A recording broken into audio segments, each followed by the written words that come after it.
What's up? This is Coach Tix. Remember DFW Penguin basketball, guys. Today, well, before we get started, if you're watching this video and you feel like you get anything from it, it hurts nothing at all for you to hit the like button and subscribe. I have a lot of videos talking about sports psychology and things of the nature pertaining to youth sports mainly. So if you're interested in that, go ahead and subscribe. But today we're going to talk about a different type of parent. And this type of parent is, my kid is better than you, or my kid is better than yours parent. Okay? Now, some of the stuff that I talk about in these videos is something that you may recognize, but you may not realize that either you do as a parent, player, or coach, or that other people are doing as a parent, player, or coach. But this stuff that I talk about is something that I've seen. I've been coaching youth sports for 12 years.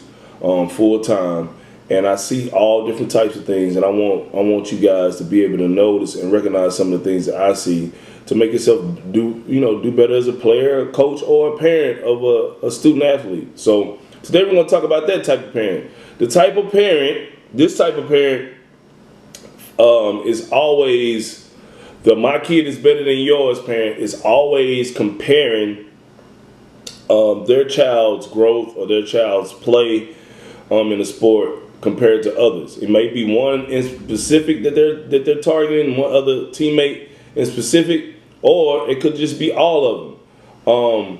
A lot of times when parents think, now before we get into that, it's always good for people to be inspired by others that are doing well. In particular, as a parent, you might see another kid or one of your friends raising their kid a certain way. You say, you know what? I want to do that too. My child can do that too. I think that'll be great for my child as well. And it's inspirational to a certain extent. But this type of parent is the one that's talking about where it takes a toxic turn or it's just completely negative all the time. And a lot of times this comes from a scarcity mindset of the parent of, I want my kid to do better. I don't think my kid can get to this point. These other kids are ahead of my child and I don't like it. A lot of times this happens when let's say, I'm a basketball coach and one kid is, the teammate of one parent and they play the same position. Both of them play the point guard spot. So one parent is always critiquing the other kid's child to make sure either they stay ahead of the other player or they catch up and surpass the other player. Now, this is a lot of times you get a parent like this and they will always try to find the negative things that the other player is doing.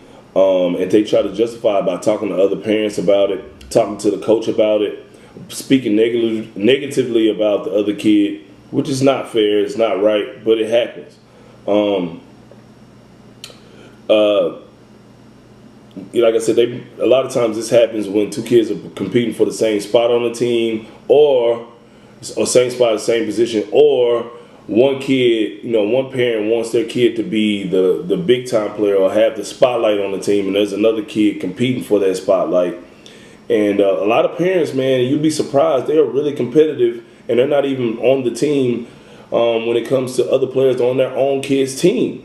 So, as a coach and as a parent, the opposing parent, you need to recognize this stuff and you don't need to let it bother you.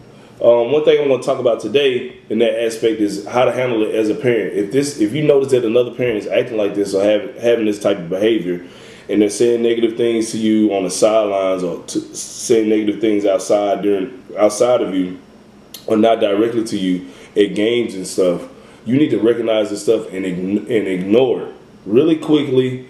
If there's, sometimes it even goes to the point of them spreading rumors about your child and negative behavior or something they may have, or just saying bad things to other parents, trying to gauge see if other parents have their same views about your child. You need to ignore that and act like you don't hear it. Okay? Don't let it bother you. Now, unless they get completely out of line and totally disrespectful and saying things about your family or your child that has, totally nothing to do with sports, and it's just completely disrespectful, then that's a whole nother different story. But we're talking about them just saying, your child, don't drop the ball, Mike. You always dropping balls, or you always messing up on plays, or saying, man, come on, pass the ball. Oh, you're a ball hog, saying stuff like that. Ignore that. as a parent. Don't let it bother you.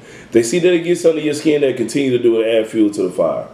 A lot of times, once this type of parent recognizes that, you know, their negative advances aren't working, they'll try to befriend you. Why?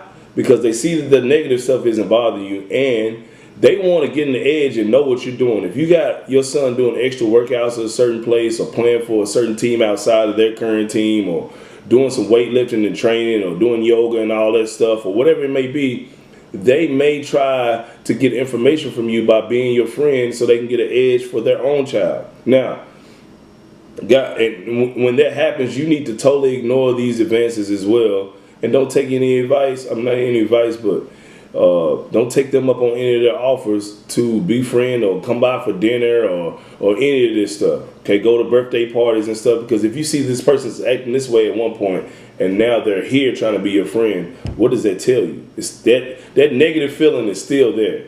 That jealousy and envy is still there. So you need to know that and continue to push your child to do the best that they can and not worry about it. And also, you need to let your child know what's going on as well, because all this stuff matters to their performance and stuff, and it may bother your child as well because they see it just like you do as a parent. But guys, I know you guys may think, Coach Tex, this is wild. Like, you know, I don't see any of this stuff. Or you may see it, but it does happen. And this little tip, I'm not going to talk about how to handle it as a coach or how to handle it as a player, but as a parent, you see this behavior from another parent, you need to recognize it really quickly. Ignore the negativity, okay? And if they try to come at you and be your friend on the back end and befriend you and invite your child to birthday parties and stuff after they've said all these negative things or probably spread rumors about you or your child and stuff, don't take any of their advances, and don't take them up on any of their offers of doing anything outside of sports, okay? And don't give them any extra edge of giving them information about your personal life or what your kid is doing to become a great player or get better or improve, okay? I know, like I said, I know this may sound crazy, but it does happen, and I've seen a lot of it in my 12 years of doing this. So, guys, if you got anything from this, comment, like, subscribe, and I will see you guys later.